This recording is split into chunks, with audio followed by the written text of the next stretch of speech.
The South China Sea situation became tense because China repeatedly used its survey vessels to harass other countries engaging in oil and gas exploration in the South China Sea, even if the activities are in the exclusive economic zones of these countries. In July 2019, survey vessel Haiyang Dizhi 8 and other coastguard ships of China operated around the Vanguard Bank in the South China Sea, which violated Vietnam's exclusive economic zone and continental shelf. According to the United Nations Convention on the Law of the Sea, the Vanguard Bank sits within the 200 nautical miles of Vietnam's exclusive economic zone, EEZ. The Chinese vessels have repeated their infringement of Vietnamese waters after they had left the nation's EEZ and continental shelf on August 7. China was using survey ships to disturb exploration activities off the coasts of not just Vietnam, but Malaysia too, even if the activities are in the exclusive economic zones of these countries. In May 2019, the China Coast Guard deployed vessels to monitor oil and gas drilling in Malaysian waters of the South China Sea. From May 10 to May 27, Chinese Haiyang 35,111 heavily patrolled the area around Laconia breakers, including part of oil and gas block SK 308. The block is well within the Malaysia's EEZ. The Haiyang 35,111 circled provocatively close to two Malaysian offshore supply vessels, coming to within 80 meters.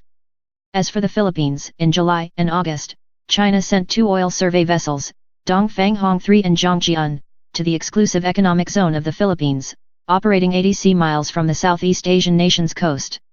In response to China's repeated provocative actions and aggressive behavior in the exclusive economic zones of other countries in the South China Sea, many countries have raised their voices against China's actions.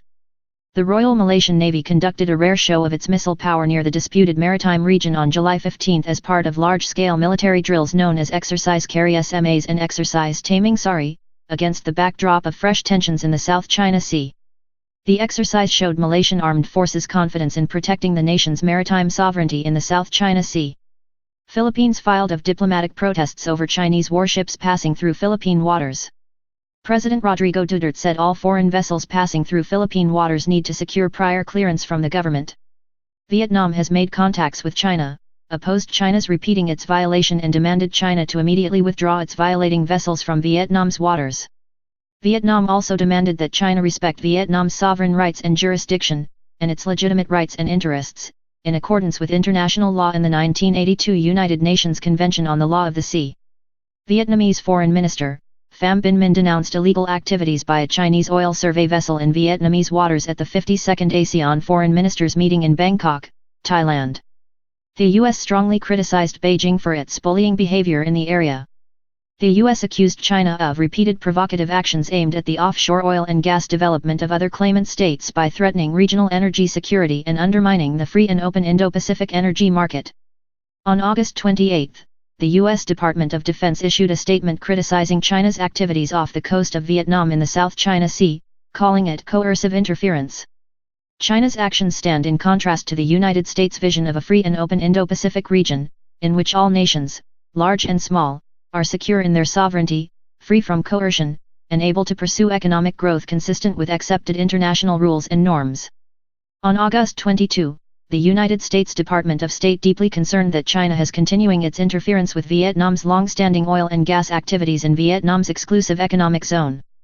China's redeployment of a government-owned survey vessel, together with armed escorts, into waters offshore Vietnam near Vanguard Bank on August 13, is an escalation by Beijing in the South China Sea. China's actions undermine regional peace and security and demonstrate China's disregard for the rights of countries to undertake economic activities in their EEZs, under the 1982 Law of the Sea Convention, which China ratified in 1996.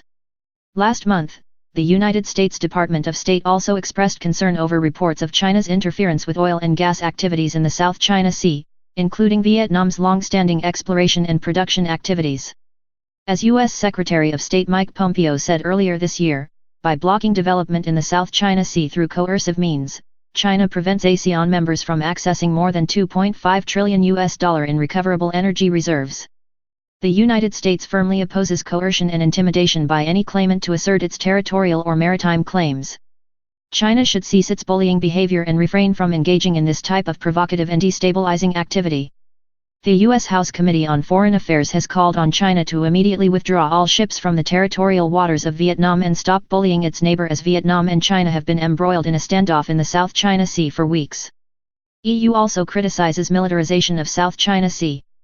Unilateral actions during the past weeks in the South China Sea have resulted in mounting tensions and a deterioration of the maritime security environment, which represents a serious threat to the peaceful economic development of the region, EU spokesperson said on August 28. The EU will continue to fully support regional ASEAN-led processes, in order to further promote a rules-based regional and international order, to consolidate multilateral cooperation, as well as closer cooperation with third parties. The European Union's foreign policy chief Federica Mogherini said on Monday, August 5, in Hanoi that the militarization of the South China Sea was threatening peace in the contested waterway, echoing warnings from the US as pressure mounts against Beijing's ambitions in the region. The United Kingdom, Germany, and France are concerned that the situation in the South China Sea could destabilize the region, a joint statement from the trio of countries released by the UK Foreign Ministry on Thursday said. We are concerned about the situation in the South China Sea, which could lead to insecurity and instability in the region. We call on all coastal states of the South China Sea to take steps and measures that reduce tensions and contribute to maintaining and promoting peace, security, stability, and safety in the region, including as regards the rights of coastal states in their waters and the freedom and rights of navigation in and overflight above the South China Sea, the statement read. Murray Hibert, Strategic and International Studies, CSIS, said the maritime militias involved in harassing Vietnamese vessels off Vanguard Bank are owned by state, provincial, and private companies. The US, ASEAN, Japan, could impose sanctions against these companies and prevent them from doing business with companies from these countries, much like the US and others have done with Russian companies in Ukraine. Blaxland, the Australia National University, stressed the need for persistent resistance to Chinese actions. The deployment of survey ships is a clever, albeit cynical, way for China to assert its position, whittling away at the international community's resolve and slowly adding to their own claims for legitimacy. This is all the more reason why persistent and coordinated but peaceful resistance is necessary. It remains in Vietnam's interests to resist and to strongly protest such actions, enlisting as much support internationally as it can muster, he said. Yet China has not agreed, and probably will never accept, such an international law-based approach, because by doing so China would have to abandon its controversial, and already declared illegal, 9-line. As long as Beijing refuses an international law-based solution, tensions between the Asian giant and its smaller neighbors, as well as other interested nations in the South China Sea, will continue to flare.